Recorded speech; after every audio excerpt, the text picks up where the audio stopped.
Start பண்ணலாமா? பண்ணலாம். ஓ, okay.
ஓம் ஸ்ரீதேவி பூதேவி சகித ஸ்ரீ வரத வெங்கடேஷாய நமக.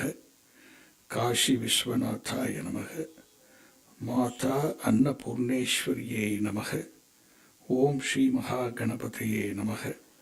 சங்கராய நமக.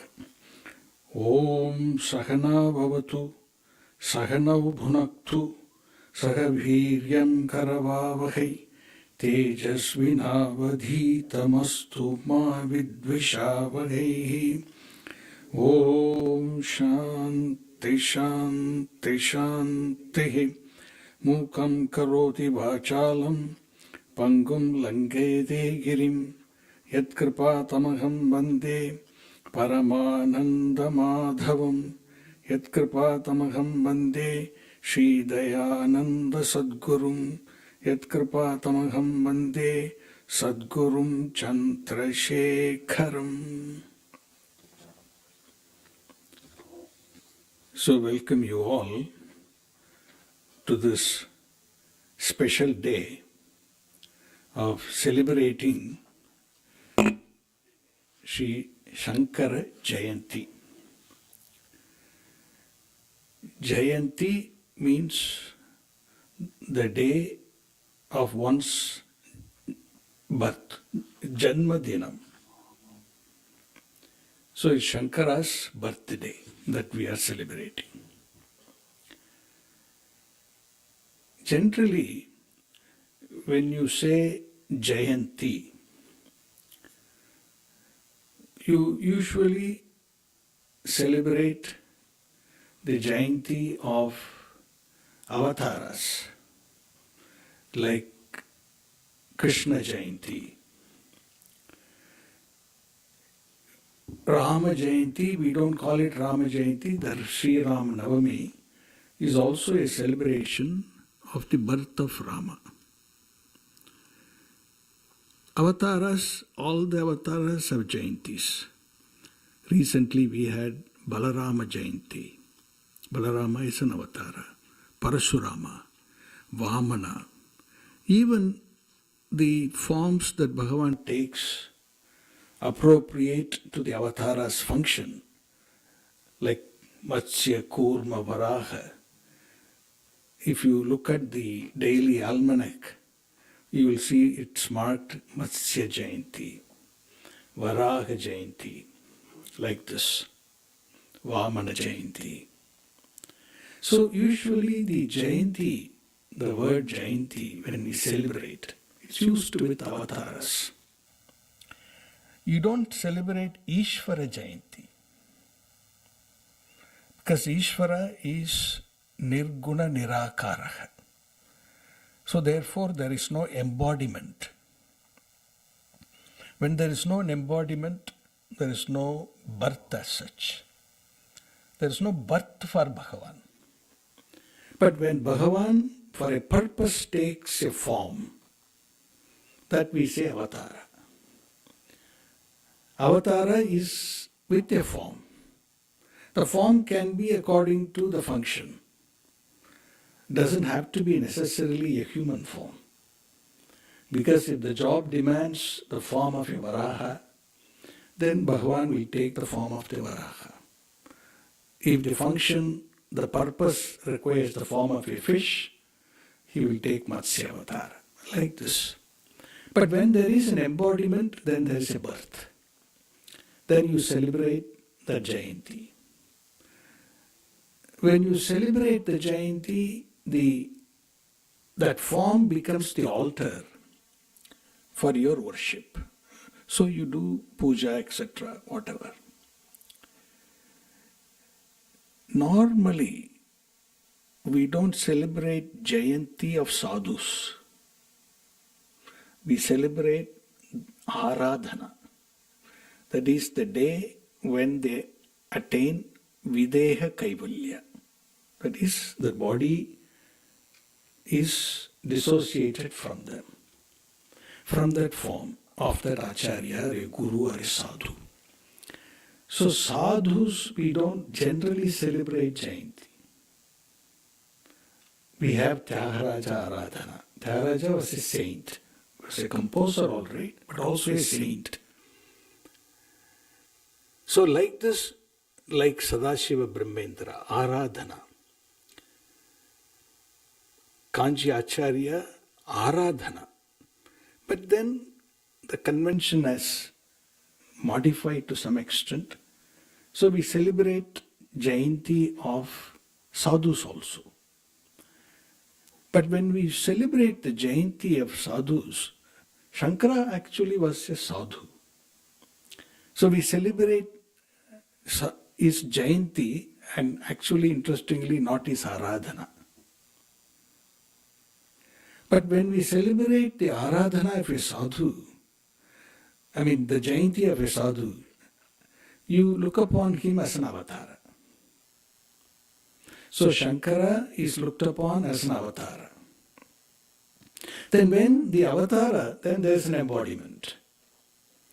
The avatara comes in the form of a human sharira, and that came in the sharira of Shankara, whom we call Shankara. Then as an avatara, then you celebrate Jayanti. So in this context, it is accepted norm to celebrate the Jayanti of Shankara, because he is looked upon as an avatara. Avatara of whom? Avatara of the Lord of the Lord of the teachers, the God personified as a teacher. That teacher is Dakshinamurti, in the Shiva's form, but looked upon as a teacher. See, every form you can look upon depending upon the function you evoke in that altar. Saraswati, a form, but you invoke the body of knowledge, like this. So Shiva looked upon as teacher, is the first teacher. Then he is in that altar, you worship not only Shiva as a teacher, but all the teachers.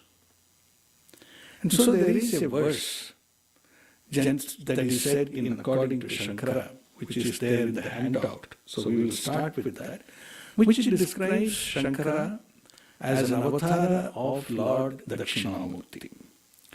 So the last but one verse in that handout, Agyanandargahana patitan Atmavidya upadeshaihi Tratum lokan bhavatava shikha tapa papachyamanan muktva maunam vatavitapino moolatah nishpatanti shambho murtischarati bhuvane Shankaracharya Rupa. So the Lord is in the Dakshinamurti form, that is the form of teacher. He is seated on this foot of the banyan tree. Vata Vitapa. Vata Vitapa means the banyan tree. So Vata Vitapino Mulataha, at the root of the tree, this Shiva is seated as a teacher. Mulataha Nishpatanti Shambhoho Murtihi, the form of Shambhu, the Lord Shiva, but in this invoked as a teacher, seated at the root of the banyan tree. And as a teacher, his method of teaching is very interesting. He teaches by Mauna Vakyena. So Maunam, he is keeping Maunam. Because he teaches in a way which is not the regular method of a communication as a teacher. He teaches by mudra. He also teaches by not a word that is used not as the direct meaning of the word, but the implied meaning. So like that, Maunam, the keeping silence, is a symbolic of teaching through the lakshana of a word rather than as the direct meaning of a word. Because the reality cannot be conveyed through words. So Maunam. He keeping a mudra in his hand. It is called the chin mudra, which symbolizes the teaching. The thumb represents Ishvara. The tarjani, the index finger, represents the self, the individual, the ego self. That ego self is mistakenly identified with the body-mind-sense complex. So the rest of the three fingers is the body, mind and sense. This is the ego. So the ego is always connected with these body, mind, sense complex, not knowing that its reality is in fact Ishvara. So the teaching is, dissociate yourself with the body, mind, sense complex. Join your real self, which is Ishvara. So this is the chin mudra. So he is not talking, that means he is not communicating through the direct meaning of words.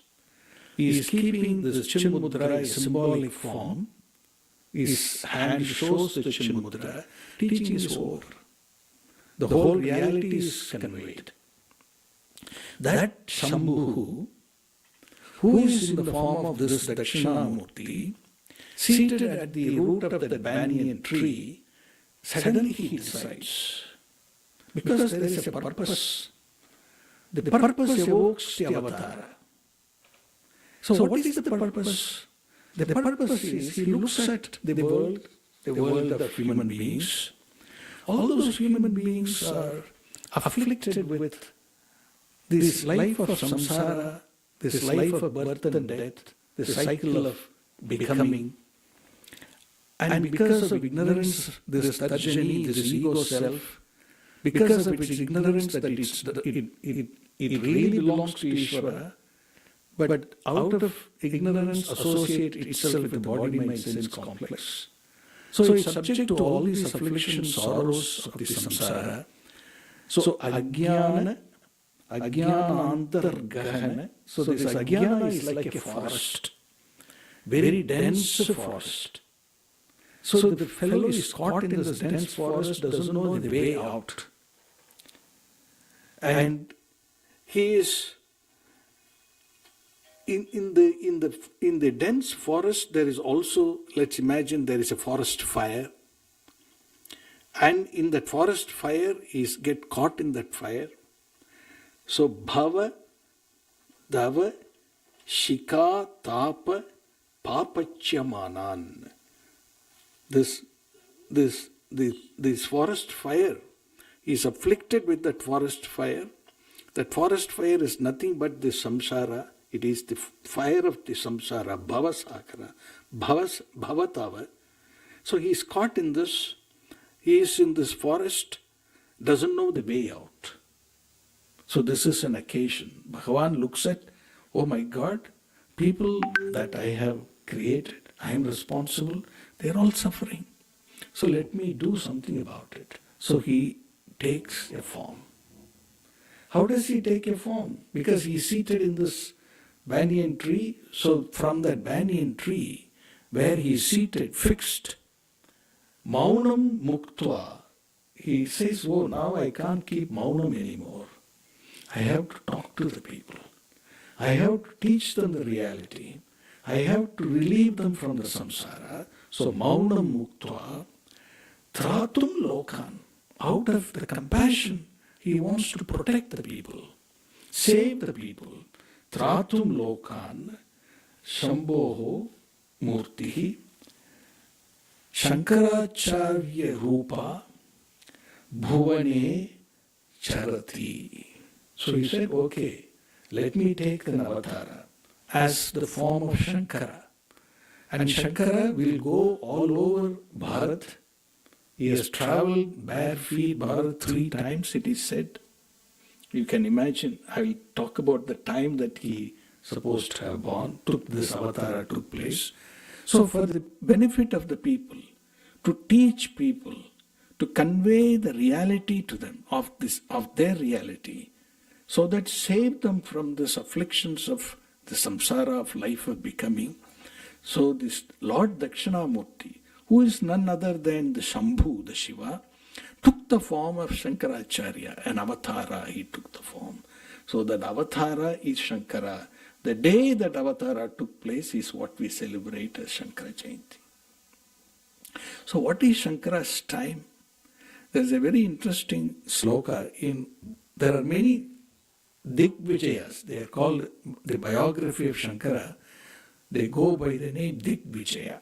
This means he traveled all over India, establishing the teachings of the Vedas and the Sanatana Dharma, and then also with the intent to save people from their ignorance. So he did this, and the travel is referred to as a Digvijaya. And many Digvijayas are written on the biography of Shankara. And from one of this, there is an interesting verse which denotes the birth of Shankara. Academic authors place the history of Shankara around the 800 AD or something like that. But in the Vaidika Sampradaya, like we in the traditional, the purist, we place Shankara before the Common Era. So somewhere in the 508 BC. And about which there is a very interesting verse, so I will explain that verse also. This is the third verse from the bottom. Shadvimsho Shatake Prapte Yaudhishthira Sakasya Cha Ekatrimshe Nandanade Nandye Me Shankate Ravau Vaishaka Shukla Panchamyam Karkate Bhe Punarvasau Madhyane Abhijati Shiman Muhurte Sarva Mangale Sa Prasuta Shubhe Kale Sudam Indram Iva Aditihi Sulakshanam Vishalaksham Pitroho Anandadayinam. This is the verse describes the Jananam of Shankara. He was born to this couple, Shiva Guru and Aryamba. So when was he born? So what is the time? Yaudhishthira Shaka. Yaudhishthira Shaka means after the end of the Mahabharata war, Yudhishthira was appointed as the king.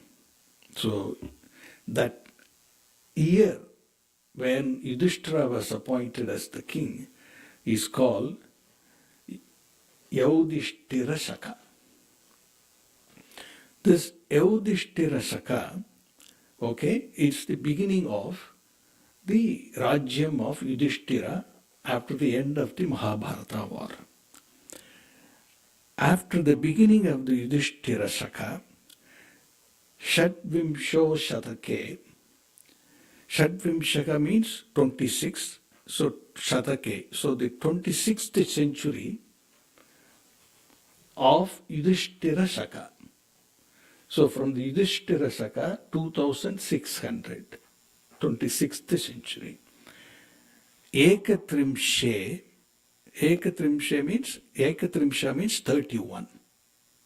So 2631. Nandana Abde, the year is called Nandana Varsha. Like now we have Krodhi Nandana Varsha. Out of the 60 Samvatsaras on the Nandana Varsha. Nandye, Nandana Varsha is a famous among the 60 Samvatsaras. Nandye, Nandanabde. So this is from the beginning of the Yudhishthira Shaka, 2631 years down. Okay. Now, Kali, the beginning of the Kali Yuga, is placed 3102 years before the Common Era. Okay, that is before the birth of Christ. The beginning of Kali is 3102 years ago. That means now 2024. So 3102 plus 2024. So 5126 years ago Kali began. Kali Yuga began. Okay, so now you have all these time frames. I won't do the calculation for you. You can figure it out. So what now? So when the Kali began, also we know when the Yudhishthira Shaka began. And from the Yudhishthira Shaka, you come down 2631 years. Okay, that roughly places the birth year of Shankara 508 BC. Okay, very, very beautiful. Now, okay, on the day he was born, what is the situation? Meshangate Ravau. So the Surya is in the Mesha Rasi. Vaikasa Suklapaksha Panchamyam. So Panchami Titi Suklapaksha, Vaikasa, because Mesha Rasi, Vaikasa, because with the Paurnamasa, the Vaikasa Masam has begun. So therefore Suklapakshe, Punarvasau, the nakshatra is Punarvasau nakshatra. Some people say Tiruvadara, Arudra nakshatra for Shankara, but according to, see Tiruvadara, Arudra, then Punarvasu. So they could have been together. So Punarvasau, Karkate Bhe. That Karkate Bhe means in Kataka Lagnam. Karkata Lagna. Lagna is Karkata Lagnam. Punarvasu Nakshatram. Okay, this is the year 508 BC. What time? Madhyanye Abhijiti Sriman Muhurte. Exactly at noon. That is called Abhijit Muhurta. When something you want to do, suppose you want to undertake some activities, you don't really need to consult the Panchanga. You do it at noon, then Abhijit Muhurtam, everything will be Shubham. So Abhijit Muhurte means Sriman Muhurte, Subha Muhurte, Madhyanye, he is born, Sarva Mangale, everything is very auspicious. Sa Prasuta, the mother Aryamba, gave birth. Shubhe Kale, at the right time. Sudam, the son. How is that son? To Aditi, how Indra was. The son of Aditi is Indra, Lord of the Celestials. Aditi is Kashyapa's wife. Kashyapa Maharishi, one of the Prajapatis, we are all descendants of Kashyapa. So Kashyapa's wife Aditi, their son is the Indra Devata, the Lord of the Celestials. Like Indra born to Aditi, Shankara was born to this Aryamba. With Sulakshanam, Visalaksham, wide eye, and for the parents, Ananda Dayinam, gave lot of pleasure to the parents because the birth of the child, they were waiting for the child to be born. So there is a temple in the Tiruchur in Kerala. It's called Vadaknathar Koil. That's where they went and did the tapas, and then the child was born. Even today, at that temple, according to that Sthala Puranam, the Samadhi of Shankara is in that temple. It's in Kerala, near Guruvayur. Tiruchur, the name, Vadakkanadar Kovil, very big temple. And that is where the parents of Shankara did tapas for one mandala, 48 days. And with the blessings of, that is also Shiva temple, with the blessings of the Shiva, he was born. So they named him as Shankara. Sham karoti iti Shankara. The one who does good is Shankara. So he is born as an avatara of Shambhu to do good for the people, to deliver them from this samsara. So therefore, as an avatara, we then worship the altar. We worship the Jayanti, and that is today. No, actually now Punarvasu has come. So it's exactly the time Shankara is born, we are celebrating. Why do we have to celebrate? What did he do? So the first verse tells, Shruti Smriti Purananam Alayam Karunalayam Namami Bhagavat Padam Shankaram Loka Shankaram. He is the Alaya. Alaya means a place where everything comes to rest. Asamantat liyate layate asmin, where everything comes to rest. It is like the abode of everything. So he is the abode of what? Shruti, that means all the Vedas. Smriti, all the Puranas, all the written documents that came out of a human mind. Shruti is Aupaurushayam, not through a human mind, is revealed knowledge. Shruti, Smriti. Then we have 18 Puranas written by Veda, supposedly by Veda Vyasa. Shruti, Smriti, Purananam, that means all the body of literature belonging to Sanatana Dharma. All the literature. He is the abode. That means he has the entire body of knowledge in his head. And you can see this in the commentaries that he writes. He will write, I will mention this later, he will quote from wherever. He will quote from all the Upanishads. He will quote from the Gita. He will quote from the Vedas. He will quote from Mahabharata, especially the Shanti Parva of the Mahabharata. All the information in the fingertips. He lived only 32 years, as we know. 32 years only he lived.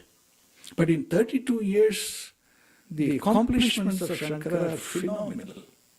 No human being can do. That's why we look upon him as an avatara. But with all this knowledge, and did he keep the knowledge to himself? That could happen also. A person can be knowledgeable, but the knowledge may only reside with that person. So is he such an alayam? Is Shruti Smriti Purananam alayam is the abode of all the knowledge, but did anybody benefit? Yes, he is Karunalayam. He is the one with compassion. He didn't want to keep the knowledge for himself. He wanted to deliver it to the people, share it with the people out of compassion.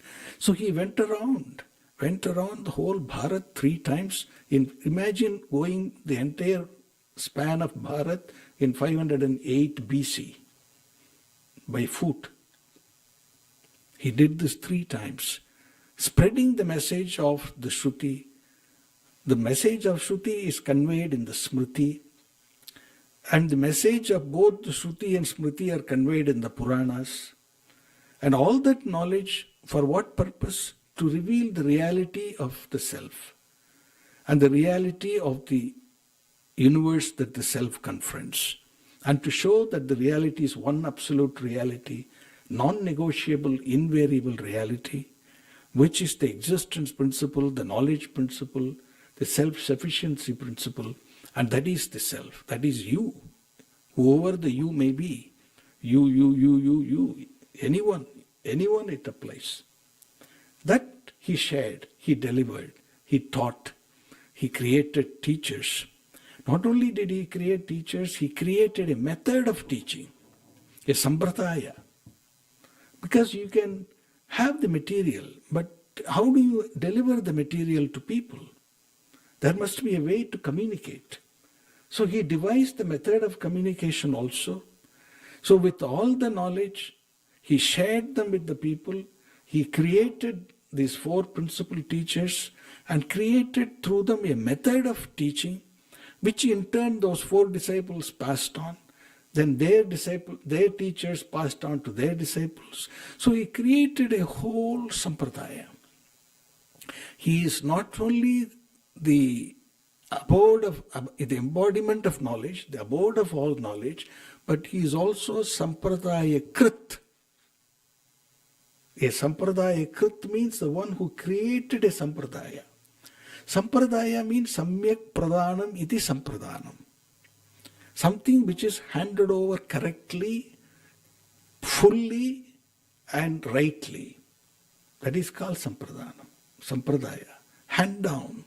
A teacher, when he hands down, he or she hands it down to the disciple, he can't hold back anything.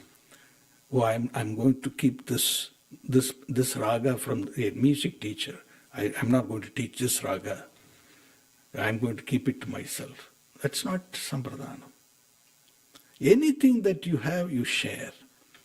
Without holding back, without any reservation. And communicate it correctly. Communicate it 100%. The fidelity of transformation has to be 100%. Then you call that sampradhanam. That is sampradaya. He is a sampradaya krit, shruti smriti purana nam alayam, karunalayam. That he is Bhagavan himself. That Shankara is Shamkaroti iti Shankara for the Loka Shankaram. That Pada Shankaram, his lotus feet, which is also Shankara. Into that I offer my salutations, Namami. And the Shankara is in the lineage of teachers that we have who have passed on this tradition to us. The starting point is, of course, the Lord of teaching, who is Dakshinamurti. Then we have our current teacher. But who provides the link? Shankara is somewhere in the middle, providing the link to the current teacher, providing a link to the first teacher.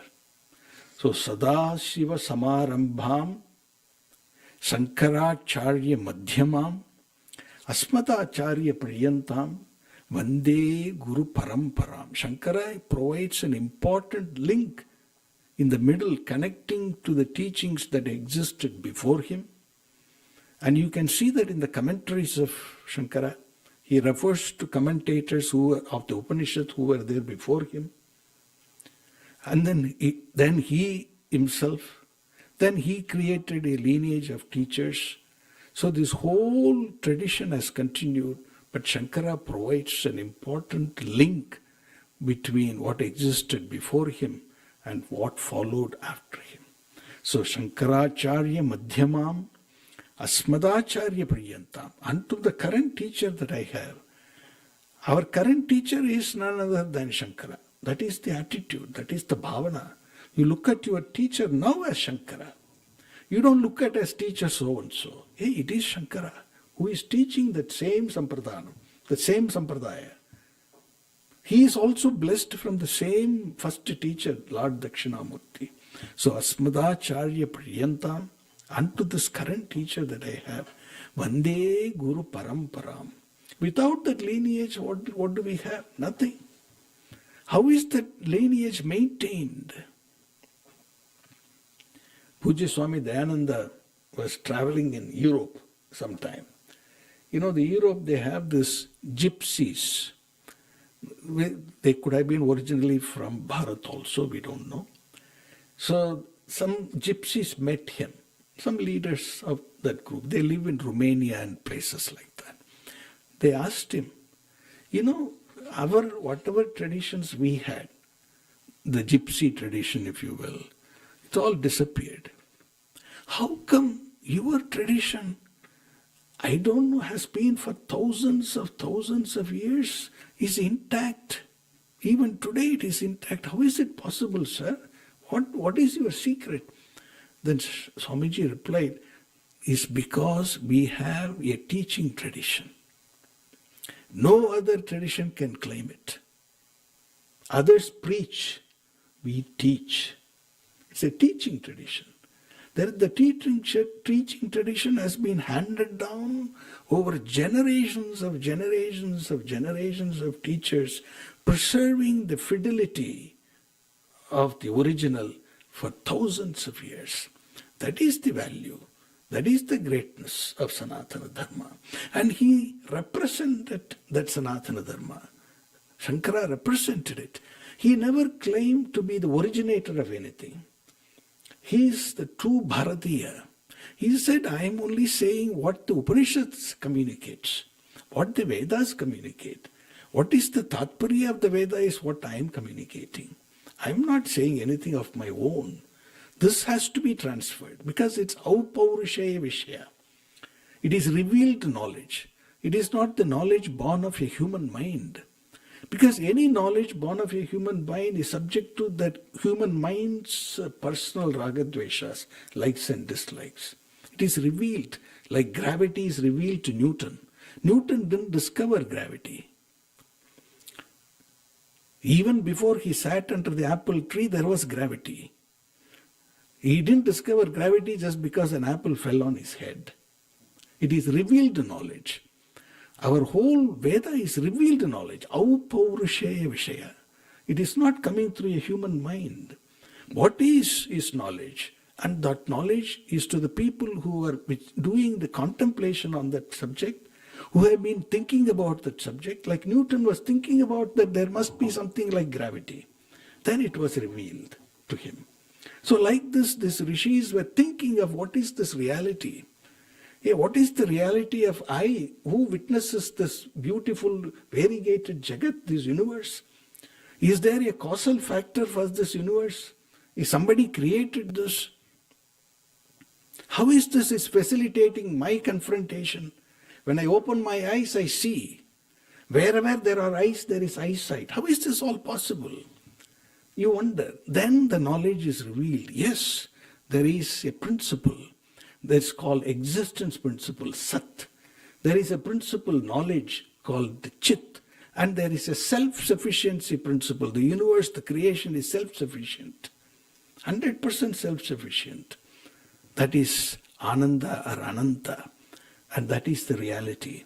That is the reality of the individual, the reality of the creator, if there is one, and the reality of the creation that you confront. And that is the purport of the Vedas. That is the purport of the Shrutis. And that has to be communicated. And that is the job I am doing. I am not inventing anything here. This is Shankara. So he wrote many texts. He wrote the commentary of the 10 principal Upanishads that we say in the tradition.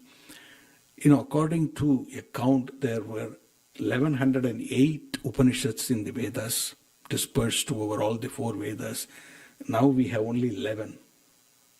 All the other things are lost. But whatever we have, the predominant ones, he wrote the commentary. So Shankara's greatest contribution is writing the Bhashya, the commentary of the Upanishads, without which we could not decipher. He provides the key to open the lock, to open the box of mystery, the Vedas. He provided the key. Without that, we could not figure it out. So his greatest contribution is writing commentaries of the Upanishads called Bhashyam. So when we say in the tradition, we have the grammarian Panini. Panini came up with the grammar after the Vedas. In the only language I could say where grammar came after the language.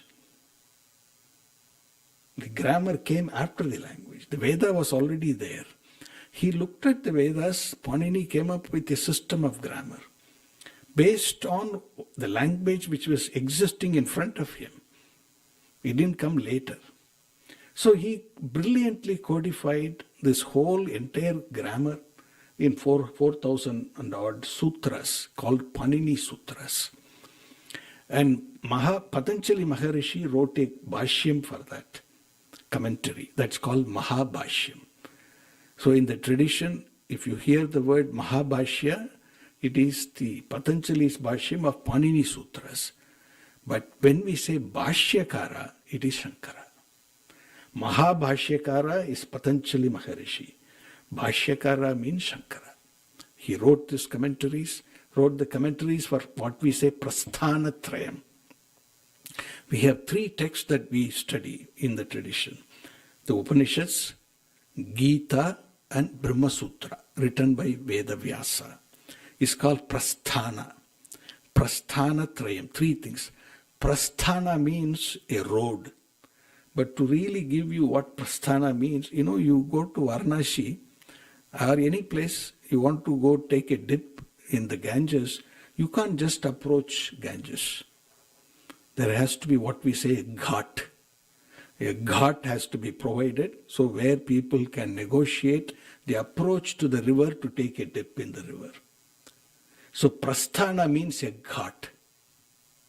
It's the ghat which provides this aspirant a proper approach to the Upanishads, or proper approach to the content of the Vedas, the Tatparyam of the Vedas, the purport of the Vedas.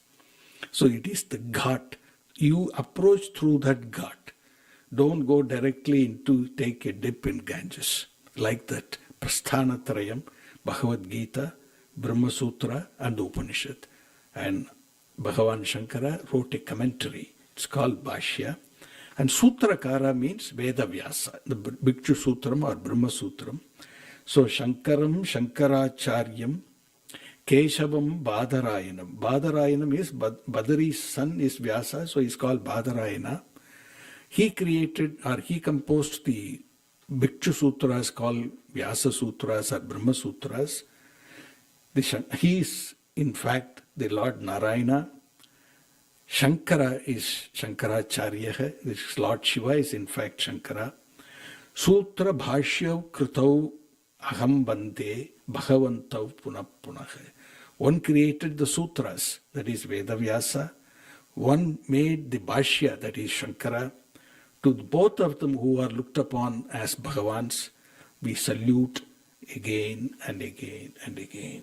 So that is the best homage that we can give to Shankara is to study the Bhashyam, to study the Gita Bhashya, Brahma Sutra Bhashya or Upanishad Bhashya. All the other things are good. You can do puja, abhishekam, ashtotram, all this. But the best way to remember Shankara is to study. And that is what he stood for. That's what he communicated. He established the purport of the Vedas and throughout India, and not only in that process, he rejected any contentions that were there before him, which by logic and by reasoning, he put them aside and showed without any doubt what is the purport of the Vedas. So that is Shankara Bhagavan. Is one of his compositions called Dakshinamurti Ashtakam, where he describes for people like us how you relate to Ishvara. So that is the last verse. So I will say that verse, give the meaning and conclude. This is in the Dakshinamurti Ashtakam, because he is an avatar of Dakshinamurti. I explained this before, and he now composed a very beautiful set of verses called Dakshinamurti Ashtakam. From there he describes a verse which gives a very unique picture of how you visualize Bhagavan. Of course, Bhagavan can be visualized in all these forms. Right? There are multiple forms. Because when all that here is Ishvara, you can invoke Ishvara in any form. That's why in India we have umpteen number of forms. There's no one form. You can even, if you go to Rishikesh and near the Ganges river, Rishikesh, there's a lot of rocks. The Ganges flow through many, many rocks. And many of these rocks are in the form of a linga. So you will see just ordinary fellows, they will just go take a dip, pick up a rock from the riverbed, put it on the banks of the river, and then he will do Shiva Puja to that. After he is done, he will put the rock back in the river. That is the greatness. You can invoke it, the Ishvara, in any form, any altar, because all that is here is Ishvara. So Shankara in this slokam gives a beautiful way to visualize Ishvara. So that I will read and explain. Bhuram bhasya nalo nilom varamaharnato himam supuman itya bhadi chara charatmakamitam yasyeva murtyashtakam nanyat kinjana vidyate vimrishatam yasmat parasmat vibhoho tasmai Shri Gurumurtaye namayitam Shri Dakshinamurtaye. So he looks at this form of Dakshinamurti, and what does he see? He says the Ishvara, that form is presented with 4 arms. That is a traditional presentation, 4 arms. So in these 4 arms he is holding several things, and in the face he holds Surya and Chandra, etc. So what are all the things that he sees? What all this form represents? Bhuhu, it represents the Prithvi because it is made of a stone. Ambamsi, that is water, he is carrying Ganges in his head. Analaha means Vayu. Agni, Analaha. Alam na vidyate iti analaha. And Agni means you will never say sufficient. Whatever you put, it will burn. He is holding a torch in one of the hands that is representing the fire. Anilaha means Vayu. So because of the Vayu, his hair is, he put a bandhanam, a head cover to hold the hair that represents Vayu. Then Aharnathaha, Ambara, that is space, the Damaru has space inside, that represents Akasha. Aharnathaha, that is sun, that is the Lord of the day is sun. Himamshu, the Lord of the night, the cool star, the cool luminary is the moon. He is wearing the moon on his head. So 5 elements, then sun and the moon represents all the luminaries in this universe, 7. 7 are there. Then the onlooker, the devotee who is looking at him, that is the Yajamana, that Puman, the person who looks at Ishvara. So that Ishvara completes, this is the complete Ishvara. Ishvara is not devoid of the devotee. He is included in the Ishvara. So 5 elements, or the whole Jagat is made up of the 5 elements. This is our model. We don't have the periodic table. That periodic table, 90 elements, 100 elements, is another model. But before this, we came up with a model. The model consists of only 5 elements. The whole thing is the elements and the elementals. Nothing away from these elements, and basic elements and the elementals. Elementals that form of elements. So 5 elements, all the luminaries are represented by sun and moon, and the individual who looks at the Bhagavan, who is praying to that form. He is included in Bhagavan. When you pray, you are included in the prayer. So that Murti Ashtakam, this 8-formed form of Bhagavan, that is all that is shines. Chara charatmakamidam, this charam and acharam, this universe has moving and non-moving, but it is the content of all of them. And people who will know Vimrishatam, Yasmat parasmat vibhoho nanyat kinchana vidyate. Other than this limitless Lord, which covers the entire Jagat, there is nothing other than that. Nanyat kinchana vidyate. From whom? From this Yasmat, from this Murti Ashtakam. Who is Parasmat? He is the limitless Bhagavan. Vibhoho, Vibhuhu, Vividham Bhavati. He is the present in these variegated forms. That Ishvara, including the Bhakta, the devotee. Other than this, there is nothing else in this creation. This is what the people who know this talk about. To that Guru Murtaye, Dakshina Murti is the Guru. He is representing the Guru. He is the first teacher, first Guru. Tasmai Shri Guru Murtiye Namaha. So this Dakshina Murti, who is the Guru, I offer my salutations. So this is the best prayer. You don't need any specific form. Any form will do, because any form is only this 8, represented by this 8. 5 elements, the luminaries and the devotee. All of them constitute what we say Bhagavan. Bhagavan cannot be without the devotee. The devotee is included in Bhagavan. So when you pray, you are included in that Bhagavan. You now pray as though the Bhagavan is Paroksha. As somebody different, I pray to that Bhagavan. No. Hey Bhagavan, I am included in you. In fact, I am you. In reality, I am non-different, essentially non-different from you.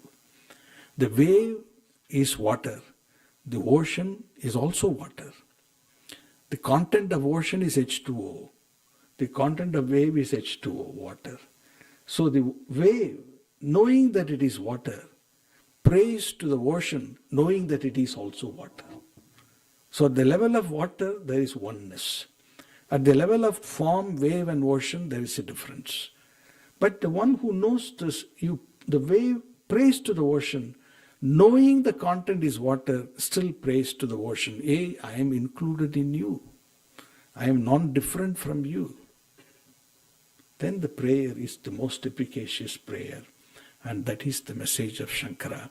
Giving this method of prayer, he composed a lot of slokas, etc.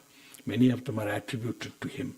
Some of that may or may not have, he may have composed. But then he provided the teaching, the knowledge to assimilate that form, the knowledge to assimilate the reality. He wrote these commentaries. And so the best remembrance of Shankara is to study the Bhashyam of Shankara. So with this I will conclude. So very nice Shankara Jayanti day. I am so happy that in this temple, Barto temple, we have a form of Shankara. Normally we don't find in any place this form, a specific form devoted to Shankara. Because without Shankara there is no Sanatana Dharma. Because he is the lineage, he provides the link. So in remembering that form, in remembering that Acharya, in remembering that Avatara, having a form specifically devoted to Shankara, this is one rare temple where you have it. So I am so pleased that on this Shankara Jayanti day, in this Barto temple, in front of Shankara, to give this small message about Shankara Jayanti. So thank you. Purnamata Purnamidam Purnat Purnamudachyate Purnasya Purnamadaya Purnameva Vasishyate Om Shanti Shanti Shanti Hari Om Shri Gurubhyo Namah Hari Om Tat Sat Brahmarpanamastu Krishnarpanamastu. Thank you.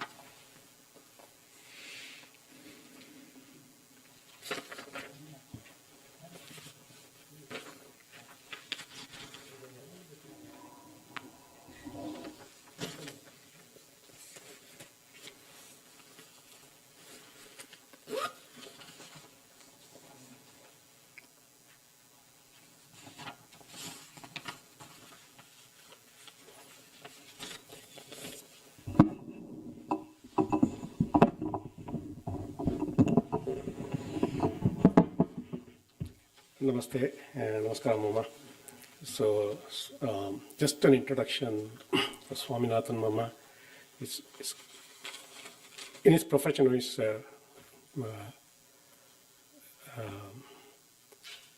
scientist by profession, actually. But beyond that, he is popularly known as, fondly known as Swaminathan Mama, because whatever he has mentioned in terms of teaching and other things, he is following the same tradition and teaching the Bhashyas, of Shankara Bhashyas, to so many people for so many years. He's a direct disciple, student of Swami Dayananda Saraswati, and it's a big honor for us to listen to him on this very auspicious Shankara Jayanthi day. Thank you, Mama, for offering your time and knowledge, sharing your knowledge with us. Mama has been teaching for so many years, and a lot of students are there for him, and they have all learned so many things. I am also fortunate enough to learn from him Mundakopanishad. I just started recently, so I feel very fortunate to be part of that group.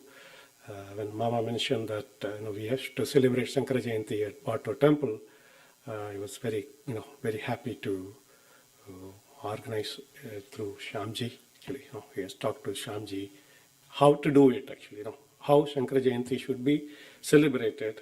This is a starting. So next year we will make it bigger and bigger and bring in more people to know this knowledge. Actually, so we will do that.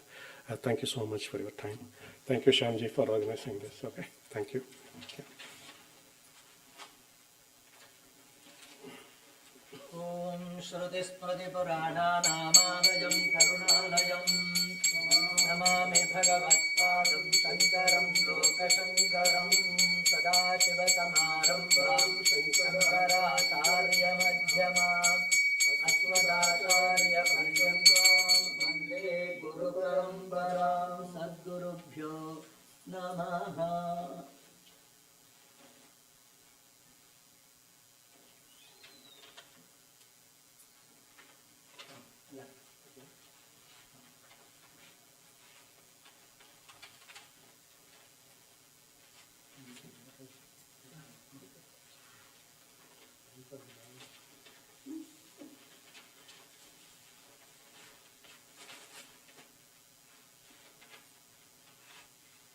आनन्दो ब्रह्मेति व्यजानात् आनन्दाभ्येवखल्विमानि भूतानि जायन्ते आनन्देन जातानि जीवन्ति आनन्दं प्रयन्त्यभिसम्पिशन्तीति सैषा भार्गवीवारुणी विद्या परदेव्यो मन्प्रतिष्ठिता य एवं वेद प्रतिष्ठति अन्वगानन्नातो भवति महाभवति प्रजया पशुभिर्ब्रह्मवर्चसेन महाकीर्त्या. संतोषम मामा.